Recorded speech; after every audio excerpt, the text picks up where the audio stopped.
You are listening to Charting Wealth's weekly review and forecast for the week beginning Monday, the 8th of August, 2016. How do we do this? Well, every week we review for our weekly review and forecast the total market as represented by IYY, the S&P 500 as represented by SPY, the NASDAQ 100 as represented by QQQ, and gold. First thing we're going to do, and after we do that, we will talk about the weekly chart, what happened during the week on the daily chart. Then we're going to talk about the news that moved the market and what may potentially move the market in the coming week. Those of you who are following along with us throughout the course of this next week, you want to make sure that on your daily worksheet, you particularly put down as you listen to this podcast where the charts are on the weekly for all four of the charts that we follow. We're going to start with IYY, and really important for us to start looking at something that has been forming since the week ending back on the 15th of July. What do we see happening? Well, as we zoom in, those of you listening by audio, I'll tell you what we're seeing. We see that the market that week topped out, its highest high was 108.28. Now, where did the market close on Friday of the past week? That is the 5th of August. Well, it closed at 108.98. In other words, the market has really been hitting about the same high for the last 4 weeks.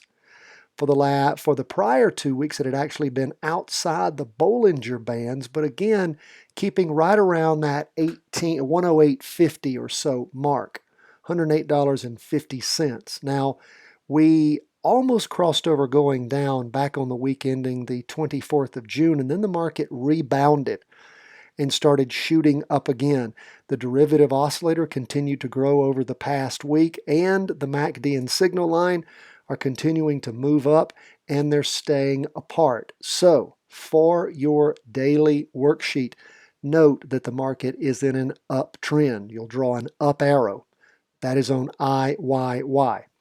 Now, if we look at what happened throughout the course of the week on the daily chart, and again, the charts are loading a little bit slowly. We are traveling again. We saw that on the 1st, the market was up, then it was down on Tuesday and Wednesday, up again on Thursday, and then boomed up on Friday, actually up 0.81%. Don't have a crossover yet. The daily chart is still in a down move. The derivative oscillator is still down, but the weekly chart itself is up. And remember, all things being equal, the market always moves in the direction of the biggest chart. The biggest chart we look at is our weekly chart. That's why it's important to chart that. So that is where we are as far as the total market goes. Now let's drill down a little deeper. Going back to our weekly charts, we're going to take a look at SPY. That's the Standard & Poor 500. It has done about the same thing that the total market has done. Its highest high back on the week ending the 15th of July was 117.01. It actually ended the week at 118.18. So again, it is keeping somewhere in that 117, 118 mark. Again, moving sideways. What does that mean for us? Well, it could mean that the market is topping out. It could mean that it's simply digesting the prior gains that the market made, and it'll continue to move up. Remember, this is a presidential election year, the biggest, most accurate cycle that we ever look at, thanks to the Hirsches, that is the two men, father and son, Jeff and Yale Hirsch, who published the Stock Trader's Almanac. If you don't have a copy of that, it's the #1 stock market tool we suggest you buy and you read and look at constantly. They go through and look at market trends. They look at how the market does every day and when it's open historically, every week, every month. The sage advice in there is backed up by real numbers, and it is something that everybody who invests in the market should have. Now, Let's look at what we see going on the daily charts throughout the course of the last week. Starting on Monday the 1st, again, market was up, then down Tuesday, Wednesday. A lot of indecision in the market on Thursday and then boomed up on Friday thanks to the employment report. We'll be covering the news here shortly. Now, let's go back to our weekly chart, and we're going to take a look at our last index before we get to gold. What is that? That is the Qs. QQQ is the NASDAQ 100, our technology stocks. Man, that market crossed over going up on the week ending the 8th of July, and it has continued to move up strongly.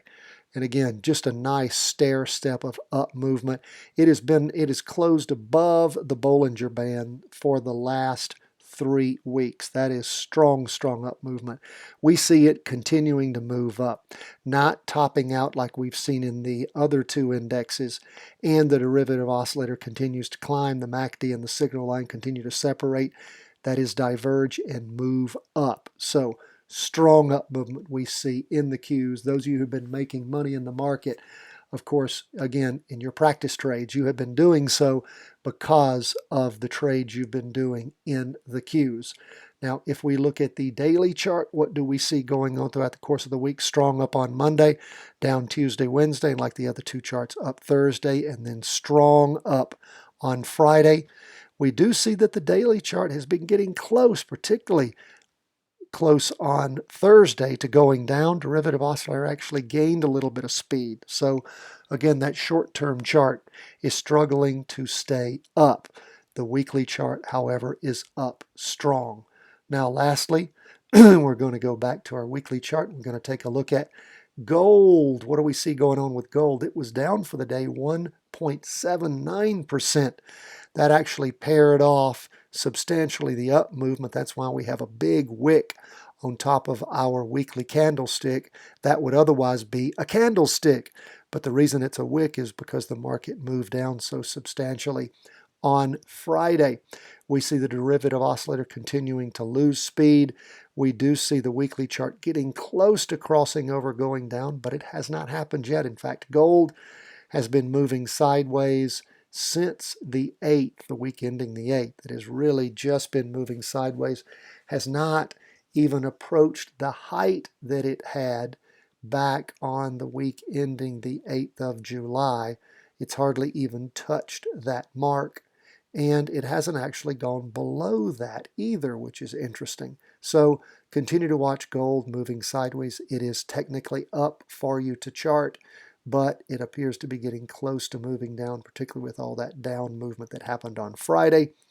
When we look at gold day by day, we see it was up Monday and Tuesday, had a red open box candle, a lot of indecision, down movement, some down movement on Wednesday, up on Thursday, and then down hard on Friday. That down movement on Friday sucked up everything that it had gone up during the course of the prior week. So lots of down movement, actually crossed over going down on the daily chart.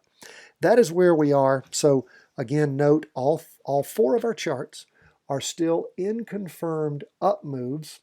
Gold is getting the weakest as far as the weekly chart goes, but make sure that you all mark it that way. Now we're going to take a break from the charts and do the one thing we do every week, only once a week, and that is look at the news. What actually moved the market? Well, U.S. jobs reports ended up easing some concerns that the market had about that. The non-farm payrolls came in for July at 255,000. That was above the consensus that was expected to be 180. That's what most market watchers will tell you caused the market to boom on Friday. We told you to watch for that last week in our weekly review and forecast. So again, it bears paying attention to what we talk about here.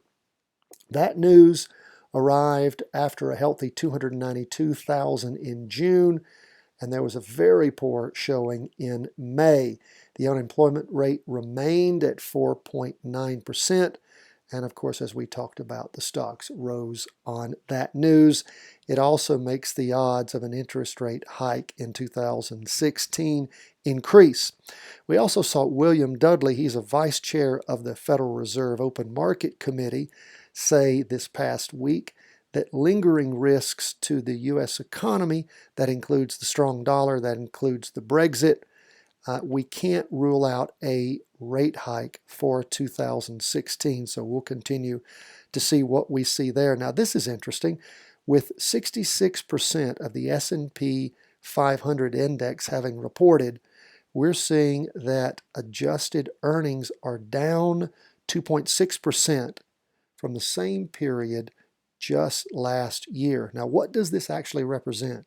This actually represents the fourth straight year-over-year decline in earnings across our S&P. Now that is extremely important. That is bearish. That is not good. But again, remember, the market seems to be more affected by free money being pumped out by the Fed and the other central banks than, of course, anything else. But it does cause me, someone who tries to pay attention to reality beyond just the market, a lot of concerns as to where things will go when the Fed starts tightening up credit, if indeed they ever do. And there are people who wonder if and when that will actually ever happen. So that is a concern. China's PMI ends up remaining mixed. We see that Eurozone PMI declines, and we see that European banking shares continue to be weighed down by negative interest rates. If you can understand the sense behind negative interest rates, you are better than me, because I can make no sense of what that could possibly be about. Now let's talk about things that might move the market over the course of this next week. Well, we have a second quarter change in unit labor cost is going to end up being reported this next Tuesday. That is the 9th. We're going to see that the U.S. Bureau of Labor Statistics, JOLTS, results are going to be announced on Wednesday. And we're going to see the Michigan, I guess that's the Reuters University of Michigan Sentiment Index, is going to be announced on Friday. Again, if any of these things have really bad news or really good news in them, you can expect them to affect the market. Of course, the biggest things that have been affecting the market over the last several years is what the Federal Reserve says, what the chairman says, what members say, the free money, the interest rate, how much they're going to continue to pump in tends to have the most impact. So these types of announcements that are going to occur over the next week, unless they're particularly good or bad, will not have anywhere near that kind of significant impact. That is where we are. Please make sure, if you don't already have our daily worksheet, you need it. You can find it as a link at our YouTube channel, and please go to our YouTube channel and subscribe. We're approaching, every day we get closer. I think the last time I looked, we're at 852 subscribers. When we hit 1,000, those subscribers will be in line to receive our proprietary podcasts, our proprietary YouTube videos. And what does that mean for you? Well, it means a lot of great information going to be going right to those people that have helped us hit that 1,000 subscriber mark. So please, if you appreciate what we do, go there and sign up for that. Just subscribe to our channel. We will very much appreciate it. Also, this weekly review and forecast is available in video format at our video podcast at iTunes. You can also listen to it on our audio podcast for just charting wealth, and we appreciate you doing that. If you want to help us out there, please, on either or both of those, subscribe to those podcasts, say something